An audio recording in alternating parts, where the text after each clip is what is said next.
Por que emuladores e videogames antigos são importantes na programação?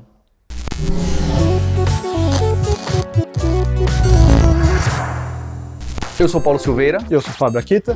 Tem um assunto, Akita, que passou algumas vezes no seu canal, já ouvi você conversando e escrevendo, que pra mim esse é completamente, eu sei absolutamente nada e fico muito admirado, que é como que alguém consegue emular um computador completamente diferente em outro. E que muitas vezes, pra gente que gosta de tecnologia, isso está relacionado a videogames antigos ou computadores antigos. Então, MSX, Super Nintendo ou PlayStation 1. E eu vejo que tem muita gente fazendo isso sozinho, uma pessoa só. Ela tem o Rick Beat lá da Poly, que eu vi que ele escreveu, acho que ele tinha menos de 18 anos. Escreveu um emulador de MSX e de Master System. Eu falo, bem, é uma pessoa incrivelmente inteligente, mas eu falo, não é possível que isso seja... Eu olho o código-fonte e não entendo absolutamente nada. Falo, não é possível que isso seja física quântica, porque eu vejo muitas pessoas desenvolvendo. Eu fico pensando, é simplesmente traduzir um comando para outro? If esse comando aqui nesse computador é esse outro comando? Só que como são os comandinhos, eu leio lá, é tudo um assembly maluco ou um monte de hexadecimal, eu não entendo absolutamente nada. Queria entender como que dois mundos completamente diferentes se conversam e ainda se conversam numa velocidade interessante. Eu comecei a falar sobre emuladores no meu canal recentemente, eu já fiz alguns vídeos e eu tô imaginando que eu vou tocar nesse assunto várias vezes no futuro ainda. Por quê? O que eu queria fazer no meu canal? Eu queria tentar ensinar para as pessoas não o que é um React, o que é um JavaScript, como usar Rails, como usar Elixir, porque isso já tem trilhões, tem cursos na Lura. Tem o canal da Lura, o Hipsters.tube, tem vários desses. Então, já tem bons conteúdos, eu não preciso repetir os mesmos conteúdos. O que eu queria, eu falo bastante que em vários vídeos, que na carreira de programação você tem que aprender qualquer uma dessas ferramentas, você vai usar no seu dia a dia, mas você não pode parar nelas, porque senão você vai estagnar a sua carreira. E você sempre vai ficar pensando, por que eu não consigo evoluir? Por que eu não consigo evoluir? E aí o que eu queria colocar no meu canal é um pouco dessa introdução. O que vem por baixo? Então, eu comecei a pensar o que um programador que sabe JavaScript não sabe sobre a fundação. A maioria começa a pensar sobre a matemática, o cálculo, a estatística, que também tem bons materiais hoje em dia, mas eu queria explicar mais fundamental ainda. A maioria dos programadores não é que não sabe como que o emulador funciona. A maioria dos programadores não sabe como um computador funciona. Ele entende computador como, tem um chip black box, que eu não sei como funciona, que eu encaixo neste soquete aqui, eu prendo minhas RAMs, ligo na força, funciona. Isso é um computador. Ele não sabe o que, mesmo ele sendo um programador, ele não sabe o que significa. Por que o CPU esquenta? Por que a RAM acaba? O que eu estou fazendo de errado? Aí fica pensando muito mais, o Windows é melhor do que o Mac, que é melhor do que o Linux, ou a linguagem A é melhor que a linguagem B. E é tudo irrelevante, porque ele ainda não sabe como funciona o computador. É como um motorista ficar discutindo se o turbo, aspirado, motor com gasolina tal, A ou B funciona melhor ou não, e ele não sabe sequer como funciona uma transmissão, como funciona um virabrequim, como funciona um carburador antigo, qual a diferença com uma injeção eletrônica, etc. Ele não sabe a base ainda, ele não sabe sequer a base de como funciona um pistão dentro do motor e como que o ar e a gasolina se misturam para explodir, ele nem sabe que explode o motor, ele simplesmente liga, o carro liga, ele faz vrum e liga, mas ele não sabe por que funciona. Mesma coisa nos computadores. Ele bota a CPU, mas não sabe por que funciona. Ele tem múltiplos cores. O que significa ter múltiplos cores? Qual é o impacto disso na memória? Você vai usar mais memória. Ninguém para pensar nisso, porque uma core, ele é independente de outra core dentro da mesma CPU. Se você coloca uma thread que está num core e ele tem acesso a um pedaço de memória, se essa thread passa a rodar no outro CPU, ele tem que copiar isso para outra parte da memória, por exemplo. Então, existem implicações no que você está fazendo. Às vezes você acha que vai gastar X megabytes de memória e isso vira 3 vezes mais porque o schedulador de threads não é bom o suficiente, porque o gerenciador de memória é bom o suficiente. Agora, a maioria das pessoas nunca para pensar nisso, porque a maioria tem máquinas que tem memória sobrando, que tem CPU sobrando. A maioria das máquinas, se você olhar Task Manager e abrir quanto que está usando de processador, normalmente está usando 10%. Coisa em back, é o Dropbox que está gastando mais, é isso que está gastando o computador. Você não usa o computador a maior parte do tempo. A sua memória está sempre cheia porque o Chrome está aberto basicamente, mas a CPU fica lá fazendo alguma coisa que você não sabe o que é, e para você tudo funciona, porque o seu banco de dados de desenvolvimento sempre tem poucos dados, quando você carrega o seu localhost no browser, ele funciona, porque não tem peso, não tem muitas pessoas usando, não carrega dados, então tudo funciona na sua máquina. Um bom programador vai começar a entender, vai subir de nível e vai começar a virar um bom programador quando ele trabalha. E aí o que significa trabalhar? Agora ele vai num ambiente onde tem múltiplos desenvolvedores, onde o seu programa não roda na sua máquina, ele roda num servidor, onde esse servidor tem gente entrando, por exemplo, ou então, se for mobile, agora você está instalando o seu programa no celular de alguém, e esse alguém usa de formas que você não previa, num celular pior do que o seu, então ele não roda tão bem, e aí todo mundo reclama com você, você não entende por que no seu celular funciona bem, no celular do outro não funciona. Nesse momento você começa a entender uma realidade, que as coisas não rodam na sua máquina, que a máquina dos outros provavelmente vai ser pior que a sua. Um servidor vai ser melhor, mas vai ter mais gente usando. Então, no geral, cada pessoa vai ter menos recurso do que você sozinho na sua máquina. E falei tudo isso para chegar nos emuladores. O emulador é interessante porque a gente simula um computador antigo que rodava com muito menos recurso do que você tem hoje. Muita restrição. Muita restrição. Bastante restrição. E você conseguir rodar esse sistema é, entre aspas, é uma coisa fácil, não estou falando que é trivial, eu estou falando que é fácil do ponto de vista de computação, ele não é um machine learning, uma inteligência artificial, uma rede neural, não é um troço hiper complicado em termos de conceito. O conceito em si é muito simples. A ideia toda é que se você entender a história da computação, você entende por que hoje as coisas são como são, por que as coisas são multicore, por que existe DDR, por que existe, sei lá, Smart Memory da AMD, por que existe ARM x86. Se você começar a olhar para trás, você vai ver as decisões que foram sendo tomadas ao longo do tempo, porque a tecnologia evoluiu numa certa direção. Os emuladores são interessantes porque eles resgatam o passado. Então você está pegando um processador do começo da revolução dos desktops nos anos 80, você está pegando um Z80, um 6502, um Motorola 68000, são vários processadores que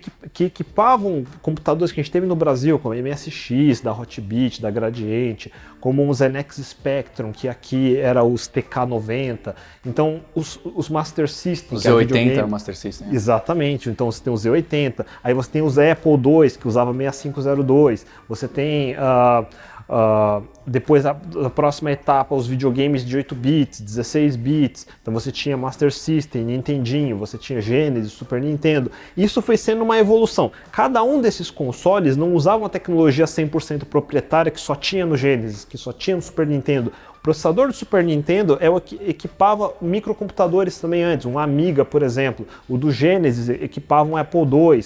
Então você tinha esses processadores dentro dos microcomputadores daquela época. Assim como hoje em dia, você tem um PS5 ou um Xbox que rodam AMD Ryzen, que é o que você roda num PC também. Então, você tem esse paralelo. Só que antigamente, comparado com hoje, era muito mais simples o que era um processador. Então a gente evoluiu exponencialmente nesse tempo. Então a lei de... nossa, agora esqueci o nome da lei do cara da Intel. A lei de Moore, obrigado. Que foi a cada 2 anos vai dobrando o poder de processamento pelo mesmo preço, dependendo de como você interpreta essa lei. Hoje é difícil você pegar um AMD Ryzen, arquitetura Zen 2, Zen 3, aí você olha o diagrama da CPU e você fala, caralho, como que isso funciona? Eu tenho bilhões de transistores. O que cada um desses transistores faz? Eu tenho chiplets, eu tenho cache L1, L2, L3, eu tenho extensões de criptografia, de vídeo, de não sei o que. É muito complexo você pegar hoje um diagrama de um CPU Intel AMD. Porém, se você pegar um CPU, um Z80, um 6502, eles são pequenos e simples o suficiente para você de cabeça ter uma noção geral de como ela funciona, de como essa CPU funciona. Ele ainda vai ser em assembly, que nem hoje você tem assembly de x86, mas um assembly de Z80 ou de 6502 é muito menor. ele tem muito menos coisas que ele consegue fazer. Poucos comandinhos. Muito poucos comandinhos. Não só poucos comandinhos, mas ele tem poucos recursos em geral. Eu não tenho 64 GB de RAM, eu tenho 64 kilobytes de RAM. Eu vou ter cartuchos de 40 kilobytes. O Super Mario do Nintendinho, o primeiro, era 40 kilobytes. 40 kilobytes.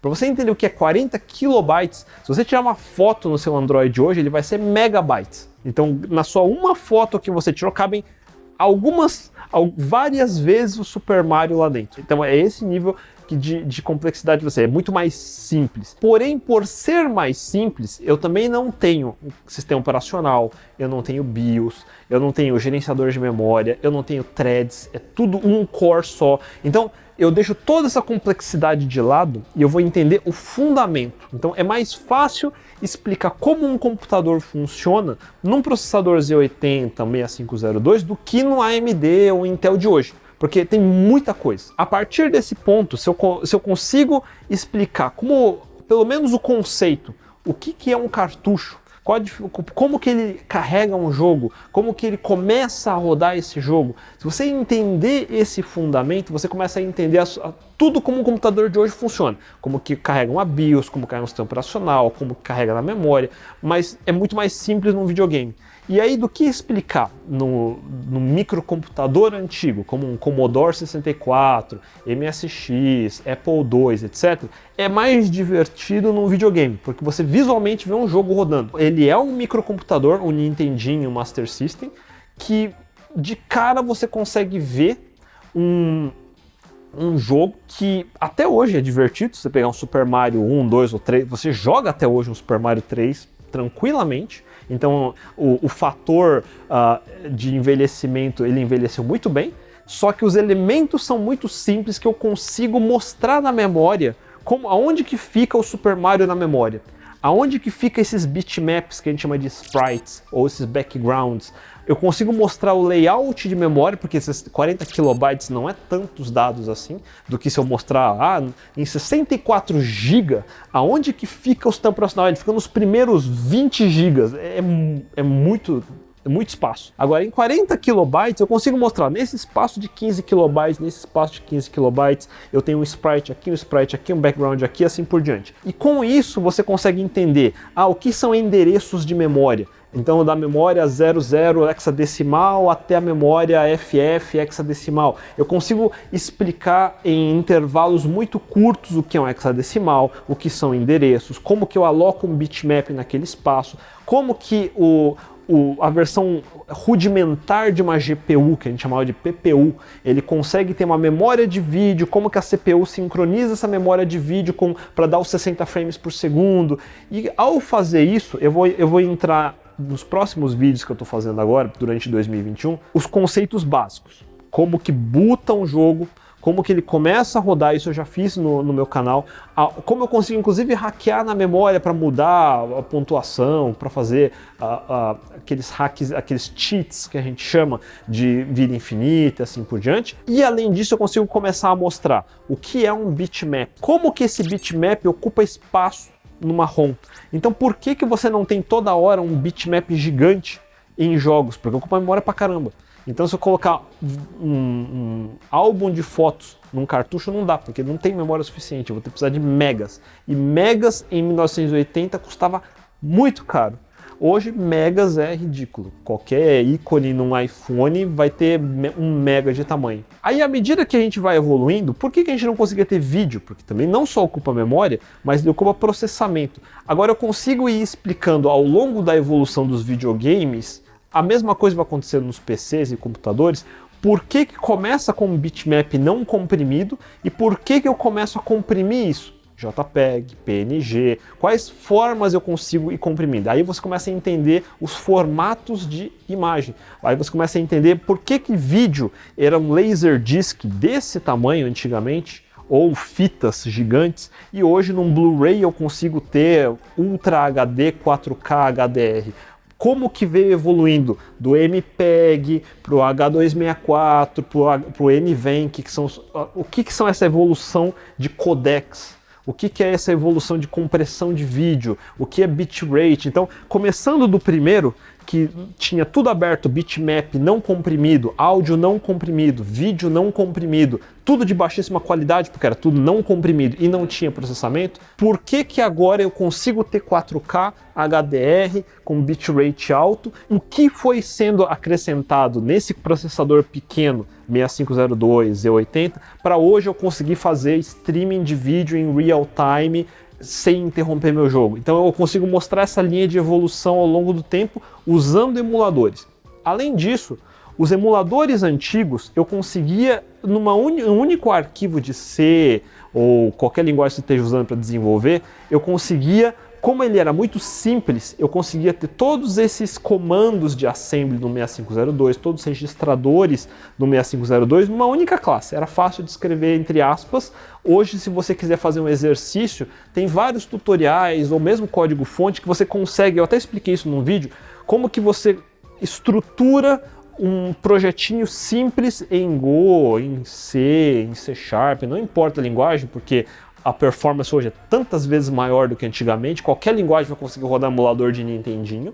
Então você consegue rapidamente abrir um código-fonte de um emulador e entender o básico, entender o que são. Se você entender o que é um registrador, se você entender o que é um comando assembly, se você entender o que é um gerenciador de memória de um sistema antigo, você consegue entender o código-fonte. Então existe essa facilidade, entre aspas, dos sistemas operacionais, das máquinas antigas de 8 bits, até 16 bits, você consegue. Quando a gente muda para os 32 bits, 64 bits, você já não consegue mais desenvolver em assembly. Ninguém mais desenvolve em assembly puro de 32 bits ou 64 bits, porque primeiro você tem um espaço de memória gigante.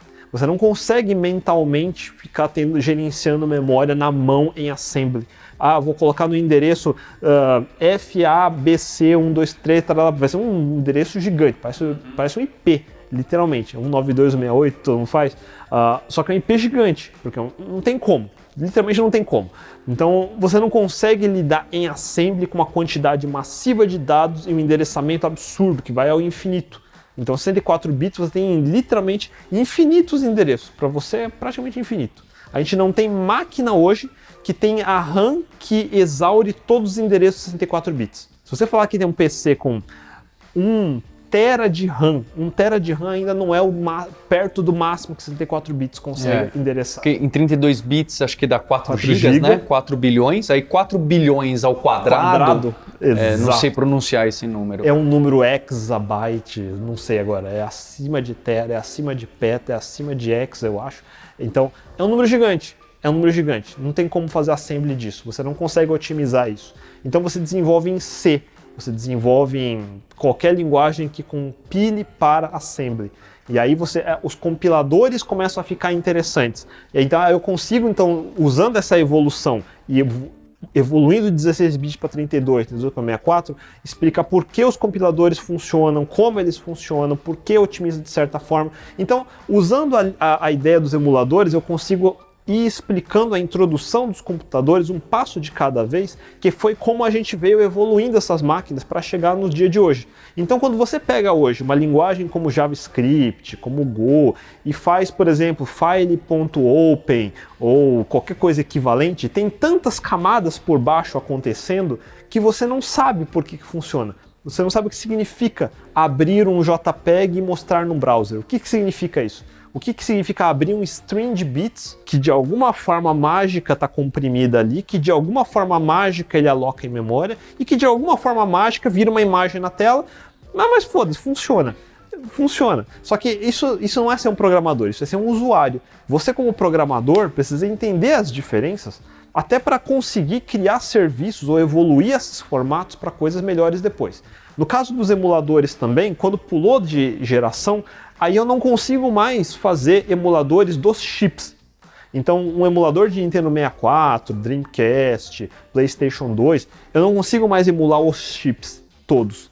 Eu consigo emular parte dos chips, mas como a maioria dos jogos começou a se desenvolver em C, eu consigo interceptar as chamadas de função que um jogo faria para o sistema operacional que está no console e traduzir para para outra coisa. Então, se, por exemplo, o meu jogo está fazendo assim, desenhe uma linha, faz de conta que a função no PlayStation 2 chama drawLine, desenha a linha é a função. Mas no DirectX eu não tenho drawLine, eu tenho só line. Então ele traduz de um para o outro. Vai ser literalmente um if, chamou essa função, chame esta outra.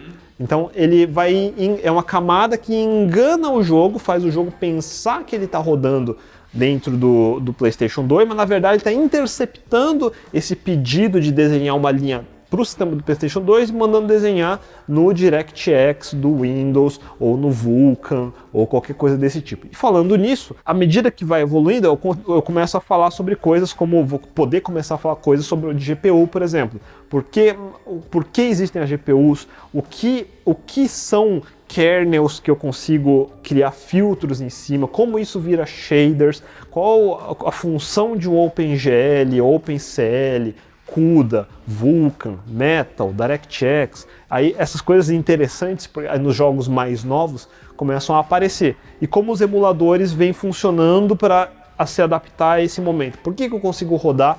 Aliás, a parte interessante da ironia, eu consigo rodar um emulador de PlayStation 2 no Xbox Series X melhor do que roda no PlayStation 5, porque o PlayStation 5 não suporta os PlayStation antigos, mas hoje eu tenho emulador de PlayStation 3, PlayStation 2, tudo funcionando. E como o Xbox Series X ele tem modo de desenvolvimento aberto, eu consigo instalar o que eu quiser nele. E como é basicamente um Windows no x86, eu consigo rodar um emulador de PlayStation 2 no Xbox. E funciona bem. Então, eu consigo... Como o jogo é uma coisa interessante, porque eu gosto de jogar pra caramba, eu não sou programador de jogos, eu não sou programador de emuladores, mas usando jogos e emuladores, eu acho que eu consigo explicar toda a área de computação que passa por todos esses conceitos de o que é byte, o que é bit, o que é endereçamento, o que é gerenciamento, o que são formatos de arquivos, por que eles existem, até chegar hoje em dia em GPUs, bibliotecas gráficas, shaders, etc, só usando a ideia de emuladores. Eu acho emuladores interessantes e games em geral, porque você consegue entender a computação inteira se divertindo com games sem eu ter que ficar botando teoria. Veja essa estrutura de dados. Mas o que é uma estrutura de dados? É onde você coloca o bitmap do Mario na memória. Pronto, ficou mais fácil de entender agora? Você está vendo o bitmap do Mario na memória? Então isto é a sua estrutura de dados. É aqui deste endereço a este endereço. Então isto é uma lista ligada, isto é um array, isto é uma pilha. Então eu consigo começar a explicar todos esses conceitos e por que eles funcionam e como os jogos tiram proveito disso. E ao mesmo tempo, no final, o cara vai entender o que é computação de verdade. No final do dia, eu vou entender como funciona, por que precisa um sistema operacional, por que eles são desenvolvidos dessa forma. E isso eu acho mais interessante até do que jogar o jogo. Tanto que eu gosto de falar que eu perco mais tempo entendendo como o emulador funciona, tentando configurar para funcionar melhor, vendo as discussões de por que o desenvolvimento mudou agora para usar Metal no macOS ou Vulkan no Linux, o que o DirectX 12 está fazendo para funcionar melhor. Eu gosto de todos esses assuntos, mais até do que realmente jogar o jogo e ficar só jogando. Então eu quis juntar essas duas coisas, porque eu acho que no final o importante para um bom programador entender como tomar todas as decisões que eu vim falando, de qual a melhor plataforma, qual a melhor linguagem, qual o melhor sistema operacional, se ele entender como essas coisas funcionam, ele vai ser muito mais fácil de discutir, de tomar decisão e assim por diante. Para você que é fã de Assassin's Creed, o Assassin's Creed vem também num jogo da década de 80, do Prince of Persia. Eles iam fazer uma versão nova, já fizeram várias versões novas e preferiram fazer um mundo aberto, que era a moda da época. E o Prince of Persia foi criado pelo Jordan Mechner, exatamente. É um dos grandes nomes da desenvolvimento dos jogos, assim como na época do Doom, essa época de ouro que chegou na década de 90. Tem o código-fonte do primeiro Prince of Persia que o Jordan achou depois de muitos anos, está no GitHub, a gente vai deixar no link aqui, que você pode tentar ler. Eu tentei e não consegui. Vou deixar essa tarefa para um episódio do Fábio Akita. Tem um amigo, André Breves, que gosta muito também dos jogos antigos e de ler esses códigos-fontes. E é na época que está dentro ali do assembly, dentro do código-fonte, tem o Prince of Persia, tem ali ele.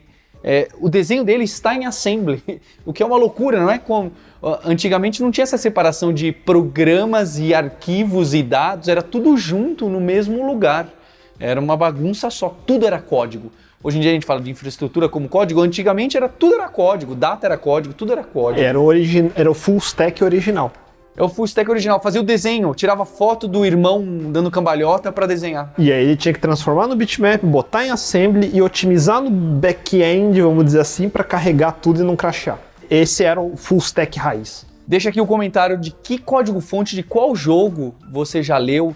Tem o Flappy Bird, tem no canal do Dev Soltinho, que está sempre aqui com a gente no hipsters.tube, que ele ensina a fazer, ou se você já leu o código-fonte de qualquer um desses jogos simples, eu acho, assim como a Kita, explica muito da computação, da arquitetura de software, do desenvolvimento de engenharia, ter esse ter o total controle do que está acontecendo, mesmo que esse software, esse jogo, seja realmente muito pequeno. Ele não é, ele é mais complexo do que você imagina. Deixa aí o seu like, seu subscribe aqui no canal da Lura e também no Akitando no canal da Kita. É isso aí, a gente se vê.